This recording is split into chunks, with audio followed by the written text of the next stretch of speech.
गीता के संदेश सार्वभौमिक, सार्वकालिक एवं समस्त मानव जाति के लिए परम कल्याणकारक हैं। गीता किसी देश, जाति, संप्रदाय के लिए नहीं है, अपितु गीता का संदेश समस्त मानव जाति का मार्ग जो है प्रशस्त करती है। गीता ने न केवल भारतीय चिंतन परंपरा को अपितु पाश्चात्य चिंतन परंपरा को भी उतना ही प्रभावित किया है। गीता पे हमने देखा कि सर्वप्रथम भाष्य आदिगुरु शंकराचार्य जी ने लिखा। आदिगुरु शंकराचार्य जी के पश्चात रामानुजाचार्य, मध्वाचार्य, निम्बार्काचार्य, वल्लभाचार्य ने भी इस पर भाष्य की रचना लिखकर अपना मत स्पष्ट किया। संत ज्ञानेश्वर ने ज्ञानेश्वरी नामक रचना करके गीता पे टीका लिखी। मूलतः ये टीका मराठी में लिखी गई है। इसमें भी उन्होंने अपने मत का स्पष्टीकरण किया है। आधुनिक विचारकों में यदि हम देखें तो स्वामी विवेकानंद जी ने गीता को व्यवहारिक वेदांत का सर्वश्रेष्ठ ग्रंथ कहा है। ज्ञान, भक्ति एवं कर्म की त्रिधारा को स्वयं में समाहित किए हुए समत्व योग का संदेश देने वाली श्रीमद् भगवत गीता का आध्यात्मिक संदेश सदियों से मानव मन को प्रेरित करता रहा है। न केवल भारतीय चिंतन परंपरा अपितु पाश्चात्य चिंतन परंपरा भी गीता से समान रूप से प्रभावित एवं प्रेरित होती रही है। आधुनिक भारतीय चिंतन परंपरा में यदि हम देखें तो स्वामी विवेकानंद, बाल गंगाधर तिलक, महर्षि अरविंद, विनोबा भावे, डॉक्टर राधाकृष्णन, महात्मा गांधी आदि प्रमुख विचारकों ने गीता पर अपने अपने मत को स्पष्ट करते हुए मुक्त कंठ से गीता की प्रशंसा करते हुए इसकी महत्ता को व्यक्त किया है। कहते हैं कि बाल गंगाधर तिलक जो भारतीय राष्ट्रीय आंदोलन के प्रमुख स्वतंत्रता सेनानी रहे हैं, जब उन्हें ब्रह्मा की मांडले जेल में कठोर कारावास की सज़ा सुनाई गई तो इस कठोर कारावास के दौरान उन्होंने गीता पर एक टीका लिखी जिसे गीता रहस्य के नाम से जाना जाता है। तिलक का मानना है कि जो संदेश भगवान श्री कृष्ण ने युद्ध भूमि में अर्जुन को दिया है, अर्थात युद्ध भूमि तो स्पष्टतः कर्म प्रवृत्त विचारधारा का प्रतीक है, वह संदेश निवृत्ति प्रदान कैसे हो सकता है। अतः बाल गंगाधर तिलक ने गीता की एक प्रमुख व्याख्या जिसमें उन्होंने कर्म मार्ग को महत्ता देते हुए कर्म योग परक गीता की व्याख्या की। तिलक का मानना है कि निश्चय ही मोक्ष मानवीय जीवन का लक्ष्य है, किंतु ये मोक्ष कर्म योग के माध्यम से ही प्राप्त किया जा सकता है और गीता का प्रमुख संदेश कर्म योग परक ही है। गीता की कर्म योग परक व्याख्या बाल गंगाधर तिलक ने अपनी गीता रहस्य नामक पुस्तक में की है और ये गीता रहस्य नामक पुस्तक सदियों से मानव मन को प्रेरित करती रही है। पाश्चात्य चिंतन परंपरा में यदि हम देखें तो भारत के प्रथम गवर्नर जनरल वॉरेन हस्टिंग्स ने जब गीता का अध्ययन किया तो उन्हें लगा कि इसी गीता का अंग्रेजी अनुवाद किया जाना आवश्यक है और इसके लिए उन्होंने सर चार्ल्स विल्किंस को नियुक्त किया।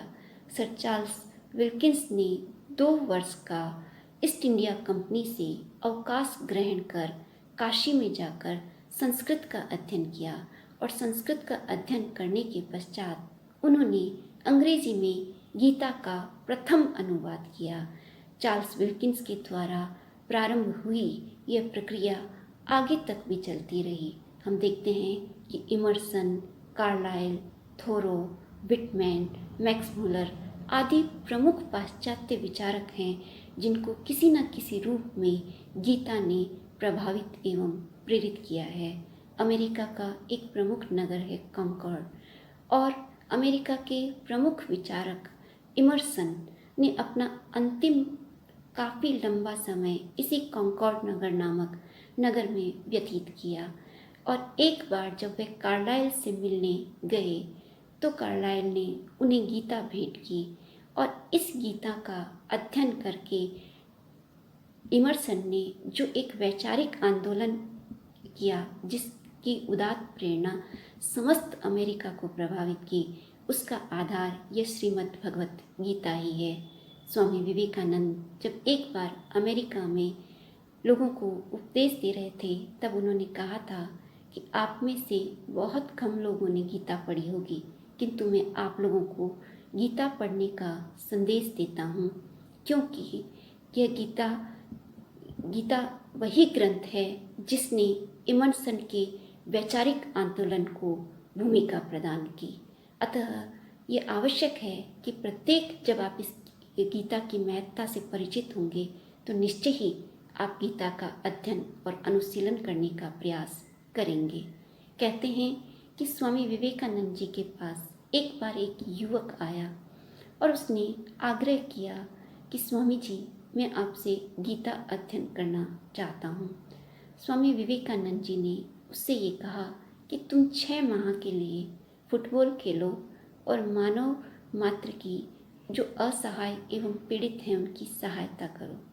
युवक को ये लगा कि गीता का फुटबॉल खेलने से एवं असहाय मनुष्य की सहायता करने से किस प्रकार का संबंध है।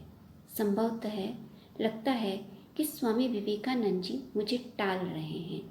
तो वह युवक पुनः विवेकानंद जी के समक्ष गया और उनसे पूछने लगा कि फुटबॉल खेलने का संबंध गीता से किस प्रकार है और किस प्रकार असहाय एवं पीड़ित मनुष्यों की सेवा का गीता से संबंध है। स्वामी विवेकानंद जी ने कहा कि गीता में जिन आध्यात्मिक संदेशों का व्याख्यान भगवान श्री कृष्ण ने किया है, उन व्याख्यानों को जब तक तुम शारीरिक एवं मानसिक रूप से समर्थ नहीं होगे, जब तक तुम्हारा हृदय मानव जाति के लिए विशाल नहीं होगा, तब तक तुम गीता के संदेशों को ग्रहण कर ही नहीं सकते। इसलिए गीता के उन गहन आध्यात्मिक संदेशों को अपने जीवन में अध्ययन कर, अनुशीलन कर एवं क्रियान्वित करने के लिए ये आवश्यक है कि तुम अपने आप को उससे पहले, उसके अध्ययन से पहले अपने आप को शारीरिक एवं मानसिक रूप से समर्थ बनाओ। और उस युवक को स्वामी विवेकानंद जी की ये बात समझ में आ गई। बाद में जाके यही युवक सत्येंद्र बैनर्जी बने, जिन्होंने गीता प्रचार मंडल की स्थापना की और गीता की बांग्ला में व्याख्या भी की। इस प्रकार गीता जो है वह भारतीय एवं पाश्चात्य चिंतकों को समान रूप से प्रेरित एवं प्रभावित करती रही है। भारतीय राष्ट्रीय आंदोलन में भी राष्ट्रीय जो सेनानी थे, उन सेनानियों को राष्ट्रीय भावनाओं के जागरण में गीता की महत्वपूर्ण भूमिका रही है। गीता के आध्यात्मिक संदेश मानवीय जीवन के लिए न केवल उसके लौकिक कल्याण का मार्ग प्रशस्त करते हैं, अपितु गीता लौकिक कल्याण के साथ साथ मानवीय जीवन के आध्यात्मिक उन्नयन का मार्ग भी प्रशस्त करती है। भगवान श्री कृष्ण ने गीता के माध्यम से ज्ञान, भक्ति एवं कर्म, इन तीनों की महत्ता को समान रूप से स्पष्ट करते हुए प्रत्येक मनुष्य को उसकी स्वाभाविक प्रवृत्ति के आधार पर कर्म योग, ज्ञान योग, भक्ति योग का संदेश दिया है। आवश्यकता इस बात की है कि प्रत्येक मनुष्य अपनी स्वाभाविक एवं अपनी रुचि के अनुरूप इनमें से किसी भी एक मार्ग का ग्रहण कर अपने आध्यात्मिक जीवन का उन्नयन करने का सतत प्रयास करे। यही गीता की महत्ता है। गीता मनुष्य को इस संसार से परे जाकर आध्यात्मिक उन्नयन का मार्ग प्रशस्त नहीं करती। गीता इसी जीवन संग्राम में सतत अपने कर्तव्य का निष्काम भाव, अनासक्त भाव से एवं समत्व योग से पालन करते हुए उससे के आध्यात्मिक कल्याण का मार्ग प्रशस्त करती है। मानव जाति के लिए गीता का संदेश सदैव प्रेरणा का महान स्रोत रहा है।